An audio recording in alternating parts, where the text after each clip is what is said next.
Hey, what's up, you guys? This is Ms. D, and this is your video review for your first exam with me this year. And so, if you guys remember, back when we first started, right, you're brand new to global history. And so the first thing we needed to talk about was the globe, right? If we're going to study the world, let's understand the world. And one of the first topics we really looked at is something known as map distortion. This idea that the Earth is a round sphere, but yet when you study history in school, you are usually using flat maps to understand the world, to understand where places are located, what they look like, where they are relative to others. So it's kind of messed up that you're learning from a map that is so messed up. A globe is accurate, right? But if you go to turn a sphere into a rectangle, it's not going to come out right. You remember? If you take a look on the globe, the equator is right there in the middle, but yet on the flat map, it's closer to the bottom. And this shows you that the map is distorted. The map is not accurate. It is distorted. It is not an accurate picture of what the world really looks like. And remember, there's different maps. They have different types of distortion. This is a Mercator map. The distortion on this map is that the southern hemisphere, so that means the bottom half, looks too small. And the northern hemisphere, especially the parts near the top of the map, the countries at the top of the map look way too big. All right. So once we got through that, we need to kind of jump into, all right, let's start studying history, right? So what is history? What happened in the past? And what the number one and number two questions, right? The top questions we are going to ask and answer all year is, what happened? Why did it happen? What caused it to happen? And after it happened, what changed as a result? What were the effects? Okay, that's the go-to questions for history, for social studies generally. But to understand what happened in the past, the first thing we got to realize is the effect of bias. And this is very important because this affects how people look at history. And bias basically means that you're kind of giving people an incomplete picture.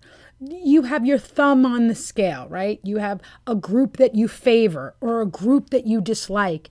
And the expression is it colors your perspective. It makes you look at things in an unfair way.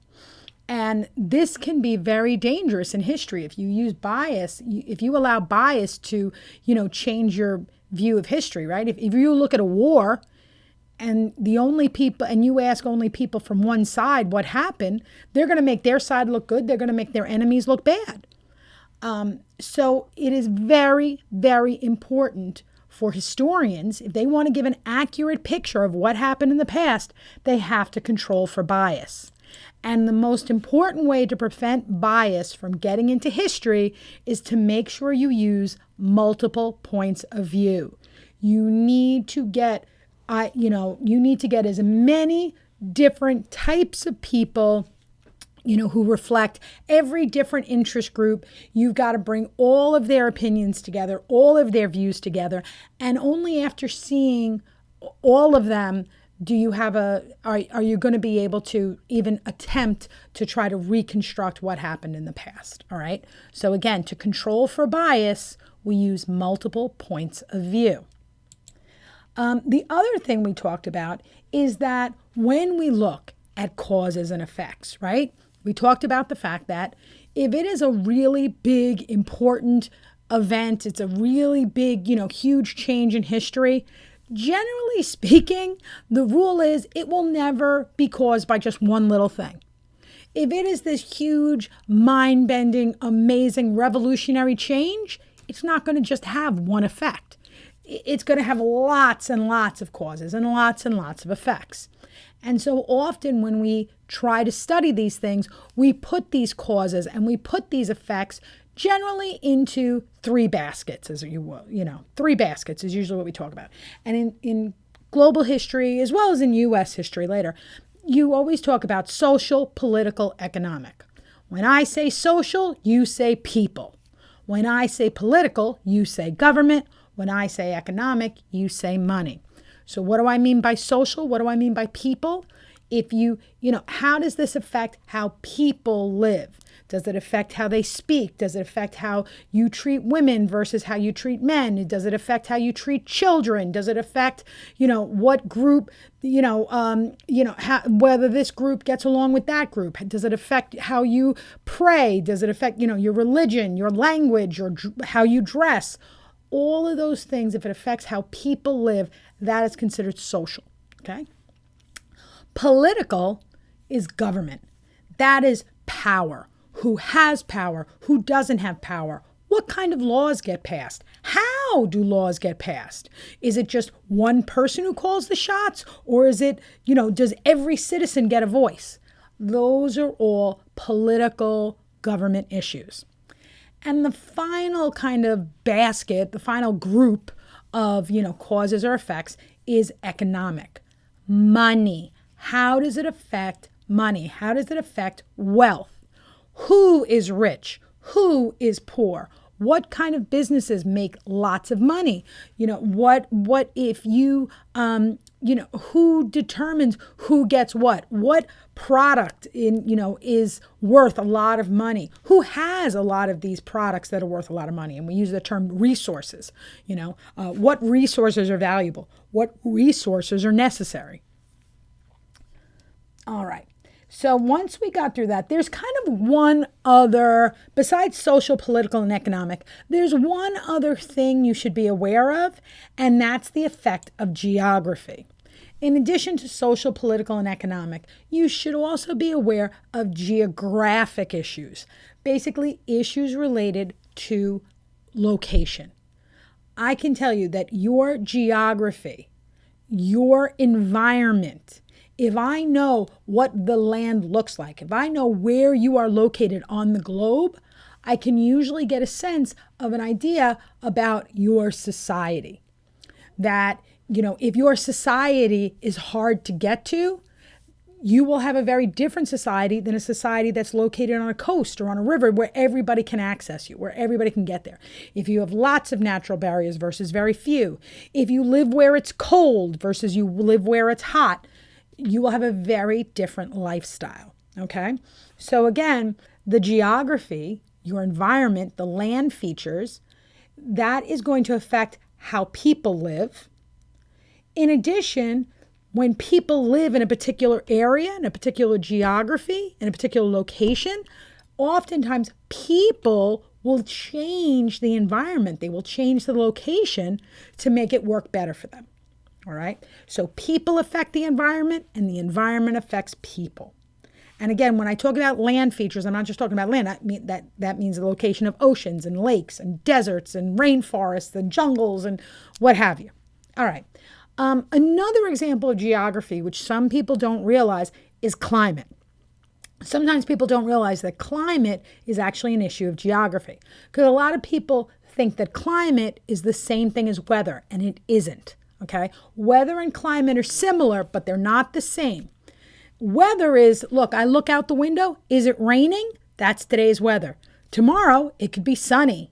The next day it could be cold. The following day it could be hot. That's weather. It can change, every day. Climate is related to geography. Climate is related to where you are on the globe. Certain areas of the globe are very hot. Certain areas of the globe are very cold. Certain areas of the globe have all different seasons. Sometimes they're hot, sometimes they're cold. Do you see what I'm saying? That's climate. Now, normally climate does not change. Usually climate is pretty standard. You have a climate, you're done. That's why climate change, if you guys have heard about it, right? Climate change, what people talk about, or sometimes they talk about global warming. That's why people are so upset about it. That's why people are freaking out. That's why people are saying, oh my God, it's causing all these things to happen. Because climate normally does not change. And the fact that the climate is changing, that's what's got people worried. That's why it's such a big deal. Because normally climate should not make big changes. Normally climate is pretty standard. All right, with that, let's go on to the next topic. All right, and then like I said, before we're going to start global history, you need to understand the globe. You need to understand what's in there. Like I said, at a minimum, for this class, to be successful in this class, you have to know your continents. Now, we are going to look at North America and South America later in the year, but primarily in this class, we are going to be focused on what we call the Eastern Hemisphere, and that's what's in the picture right there. And you have to, at a minimum, know the 3 continents and the 1 region that make up this Western Hemisphere, that make up the majority of the Western Hemisphere, I should say, because we don't deal with like Australia and stuff like that. So at a minimum, you should know when you look at something, when you see a map, you should be able to recognize, that's Europe. I can tell, look at the shape. I know where it's located. I know, look for the small countries. Look for the fact that it's on, usually if your most maps have the north on top, the south on bottom, the east on the right, and the west on the left, okay? Now remember, we learned in our first lesson, the maps don't have to look like that, but most maps do. Most maps have the north on top, the south on bottom, and so on. So assuming you're looking at a map that's positioned that way, Europe, if you're looking at the Eastern Hemisphere, Europe will always be on the left. And it's basically cut up, as you can see, into much smaller countries. That's how you should be able to recognize Europe. Asia is the continent that is attached to Europe. That's why some people actually call this Eurasia, because it's really one very large landmass. So it's on one piece of land. Just the left half is called Europe, and then the right side of it is known as Asia. Okay, so those are 2 different continents on one landmass, but 2 different continents. Then below Europe is this very, very large continent known as Africa. Now remember, we talked about Africa. Africa is kind of weird because Africa's huge, but yet on most maps it looks smaller than it actually is. But we all know, because we studied it, that Africa is humongous. But Africa, basically, if you see Europe, below Europe is Africa. And it's also below, like, basically the western half of Asia. Okay, but it's that one tucked right there. Now, those are the 3 continents. What happens is if you draw a triangle to connect Europe to Asia and then down to Africa, in the middle of that triangle, that's generally where you would find the Middle East, okay? Now, the Middle East is not a continent. It's not a continent, but it's a region. And what happens is later in the year, it's going to be important to kind of recognize the Middle East, because the Middle East, people who live in that area, it's an area that does not have a lot of natural barriers. And because of that, like culturally, there's a lot of similarities through a lot of these people. And it's because it's located right in the middle of everything. It's also an area where there's like a lot of trade and a lot of cultural diffusion. So that's why it would be really handy if you know where that region is located. Okay. Again, it's not a continent. Okay.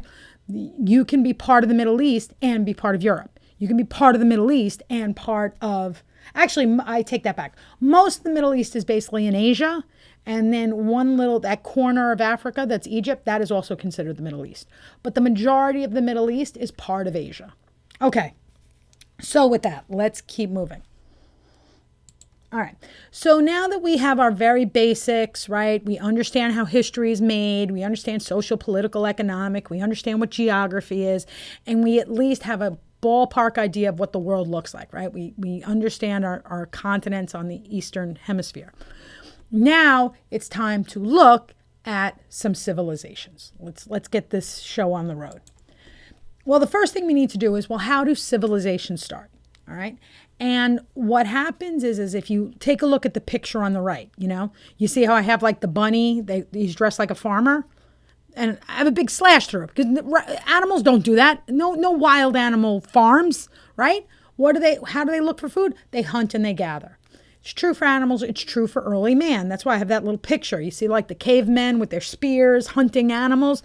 That's basically how human beings start off. They start off very similar to the animals. They have to look for food that's growing wild, and they have to kill animals for meat and for fur or whatever else. And that's the idea. But when you hunt and gather, you cannot stay in one place because you're constantly looking for more wild food. You constantly have to look for animals to hunt. So you have to stay on the move. In addition, you have to keep your group small. You can't hunt enough to support a massive population. Generally speaking, during this period of hunting and gathering, human beings were small, they were on the move, they operated in much smaller tribes that kept moving. What changes everything, and the reason why we're able to have large civilizations, is because of the Neolithic Revolution. Generally speaking, the idea is that once human beings learn to farm, and that's what the Neolithic Revolution is. Neolithic Revolution is, bing, we figured out, hey, this is how you make food grow.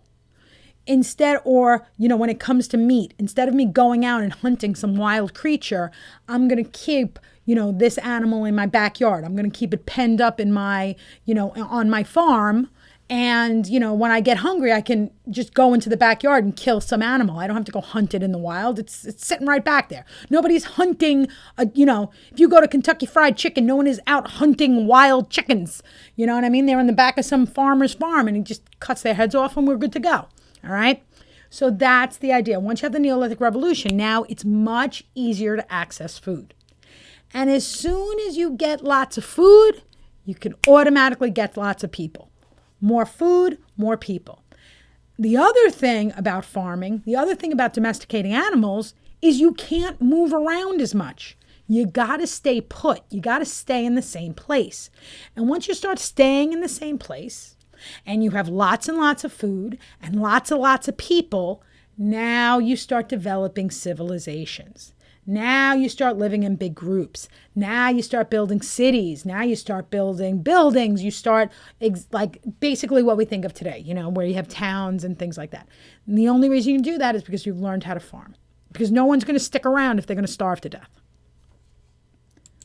So where do these civilizations start off?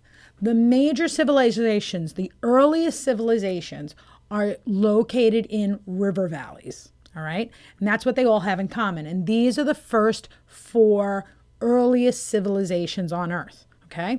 And from left to right, it goes ancient Egypt. The next is Mesopotamia. The next is the Harappan, or they call it the Indus River Valley civilizations. And then all the way on the right is the Yellow River Valley civilizations, or again, Huanghe. I'm pronouncing that terrible, but in China, that's the Americanized version of that name is called the Yellow River. And the reason why you want to live near rivers is because rivers flood. You live near the river because the rivers flood. When a river floods and the water comes out of the river and spreads around, it doesn't just spread water. It also spreads all that muck and gunk on the bottom of the river. All the dead fish and all the, dead leaves and all that stuff ends up creating this mucky, very rich, very fertile land, very fertile dirt. I remember we talked about it. Fertile means you can grow stuff in it. So if you ever go to plant a seed, you don't plant in sand. Sand is not fertile.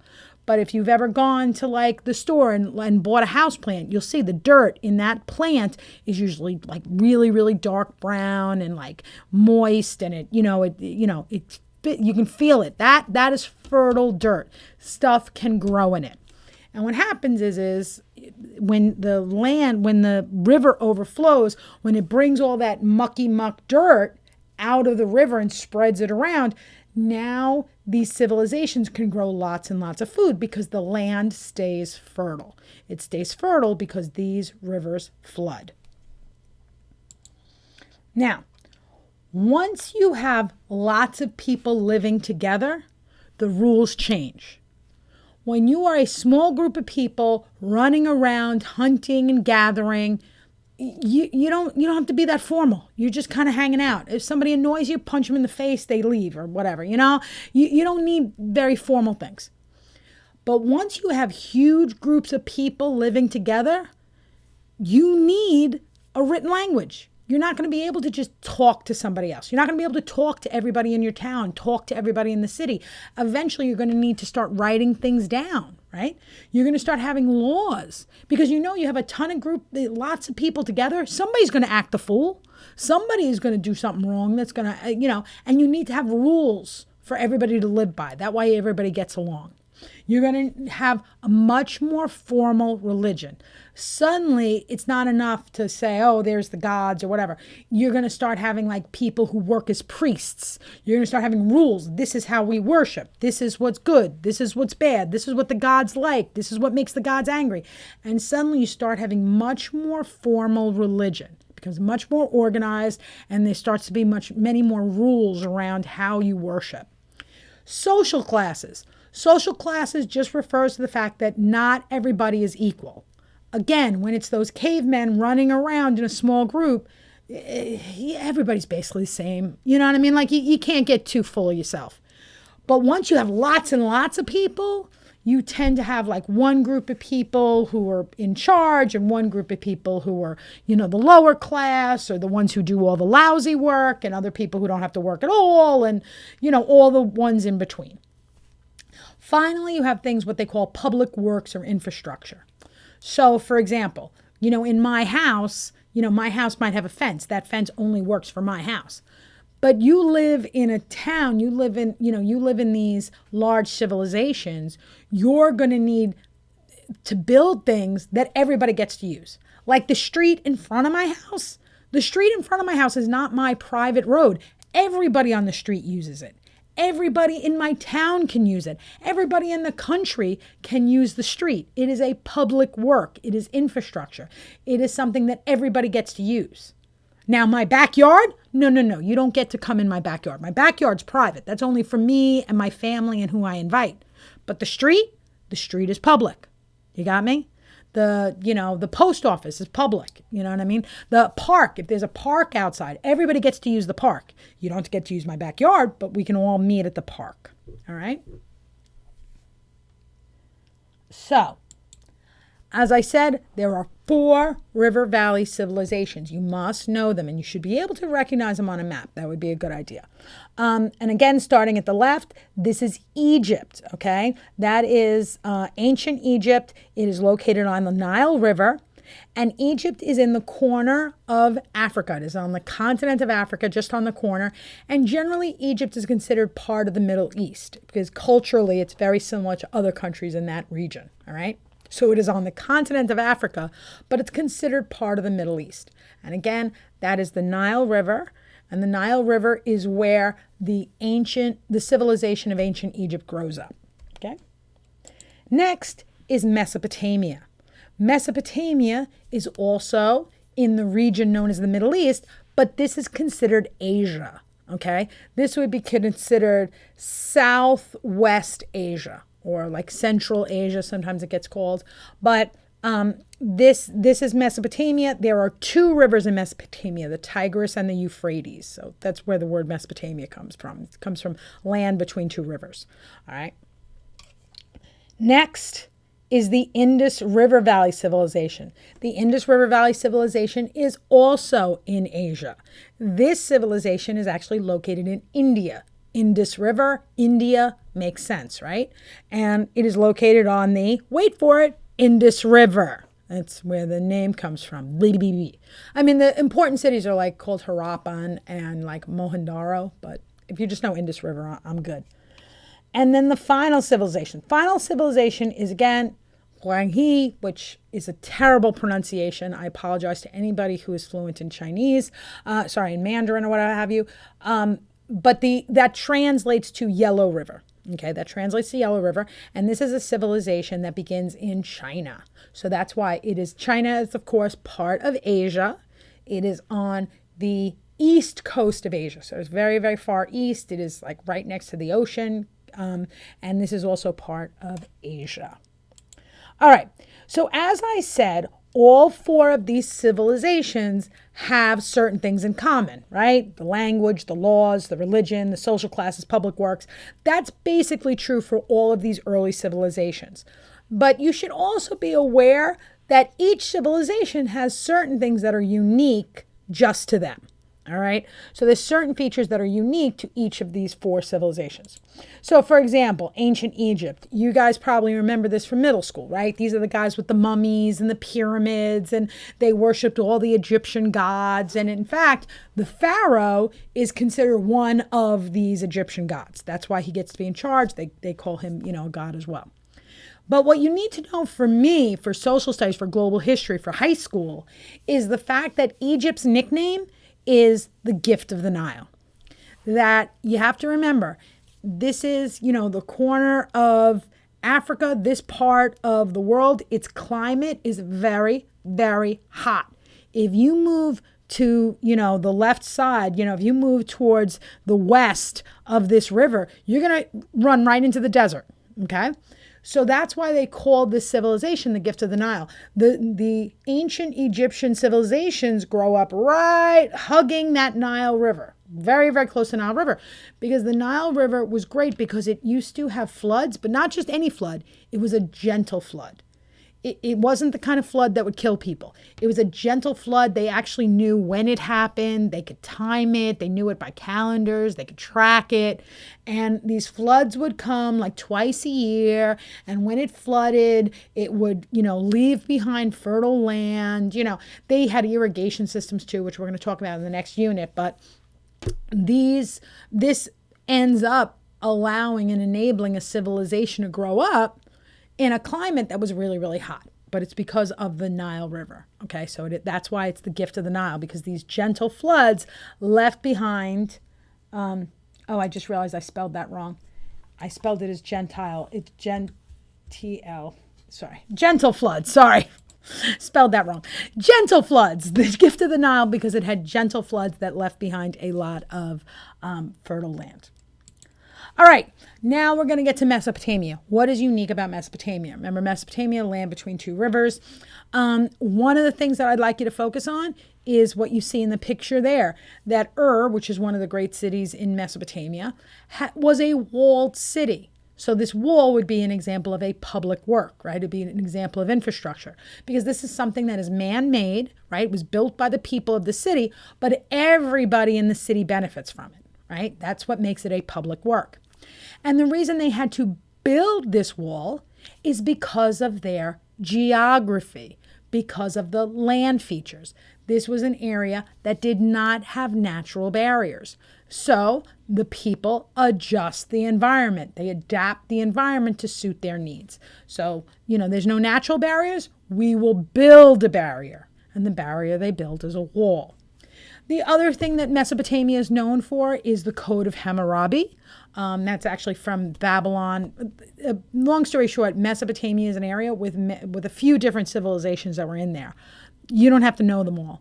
But one of them was Babylon, and Babylon is where the Code of Hammurabi comes in. It was a code of laws. It's pretty famous for the whole eye for an eye, tooth for a tooth. You yank out my eye, I get to yank out your eye as a punishment. But that was the idea. It was a written law everybody had to abide by. Everybody had to follow. The other big thing I want to make sure you know is that Mesopotamia is the homeland of the Hebrew people. And the Hebrew people found the religion known as Judaism. And Judaism is still around today. If you take a look at the picture, that may look familiar. I know a lot of people, even people who aren't Jewish, may recognize this. This is used for Hanukkah, right? With the candles. And this is one of the holidays. It's a Jewish holiday. So this may look familiar if you've ever seen one of these. This religion of Judaism is really, really important for many reasons. But one of the biggest is it is the first monotheistic religion. Okay, mono means one. M-O-N-O-O, one. Okay, monotheistic is one God. They believed in one all-powerful God. That was revolutionary. All the other places, all the other civilizations believed in polytheism. Polytheism means more than one God. So Judaism is the first religion where there is one all-powerful God. And again, this is religion, still exists today, has a huge impact. We're going to talk about it more later in the year. All right. Next is the Indus River Valley Civilization. I'm going to be straight up with you. It's not going to be on your test, not because it's not an important civilization, not that I don't have great respect for India and the history of this place. The problem is their language is Harappan and nobody can read it. So because we can't read Harappan, we're not going to have as much information about this civilization as we have of some of the others. What happens is the only way we can learn about this civilization is we have to look at their stuff. So, we can see that they must have had an organized government because look at the streets. Streets like that and the grid pattern, they don't happen by accident. The fact that they have this one big building that everybody used, that, it's not like that's too big for just one person. It probably was used by a lot of people, must have, something. But we have to guess, There is some symbols, especially with bulls and things like that. So people think that, this is probably where Hinduism started, which means that Hinduism is like super old. But again, it's a little bit of, you got to roll the dice a little bit because you can't read the language. So when the day comes that somebody figures out that language, it's going to be pretty exciting for historians. Okay, the last thing we're going to take a look at is the Yellow River Valley Civilization. Again, Guanghe, which I am pronouncing terrible. I'm so embarrassed. Anyway, if you look at the picture on the bottom, that is the picture of the Yellow River, and that's how it gets its name. If you see, that water does not look blue, right? It has a yellowy cast to it. And it doesn't have that color because it's polluted, by the way. It looks that way because all of the silt, all of the dirt, that it gets churned up in that river. And that's why when that river floods, all of that kind of dirt, that yellow dirt that's in the river, when that spreads out, that is super fertile. It is very, very fertile when that river floods. The problem is when the river floods, this is not like the Nile River. This is not like Egypt. This is not a gentle flood. This is the worst. This is like a killer flood. It will kill people. And that's why they call this river the River of Sorrows, because it tends to have a body count when it floods. Very, very dangerous. And I mean, take a look at it. It looks pretty scary. But the other thing that's super important, and we're going to talk about this later in the year, so please know it. It's very important, is this idea of the mandate of heaven. The mandate of heaven is something that gets invented very early in Chinese history. And the idea of mandate of heaven is it gives the ruler the authority to rule. You know what I mean? Like if I say, hey, I'm in charge. Well, who died and made you king? You know what I mean? Like this is why the person, the reason I'm in charge is because I have the mandate of heaven. Oh, you have the mandate of heaven. All right. I didn't realize. Go right ahead and rule. You get what I'm saying? The mandate of heaven is what gave the people, the leaders of ancient China, it's what gave them the authority. It gave them the right to rule the people. They said, I have the mandate of heaven, therefore you have the right to rule. And this mandate of heaven, like I said, I think I explained it to you in class, that you have a ruler, he has the mandate of heaven, and he's doing a bang-up job. He's taking care of the people, and there's law and order, and things are going great. But at a certain point, this leader may become corrupt. He may become a bad guy. You know what I mean? Things aren't working out so good. He may be cutting corners and, people are stealing or something, bad things are starting to happen.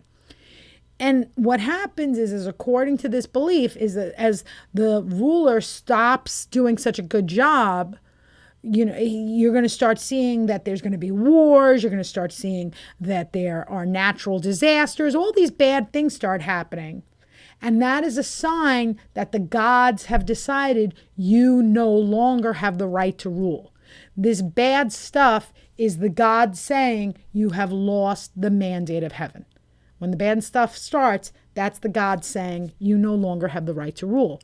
And so once you lose that mandate of heaven, you will be overthrown. And a new emperor, a new dynasty will begin. And this new dynasty has the mandate of heaven. And it goes through the whole thing until they lose it. Okay? So please know the mandate of heaven. It's really important. We're going to talk about it later in the year. And that is basically it. Now, I'm telling you right now, every question on your test is in this review packet.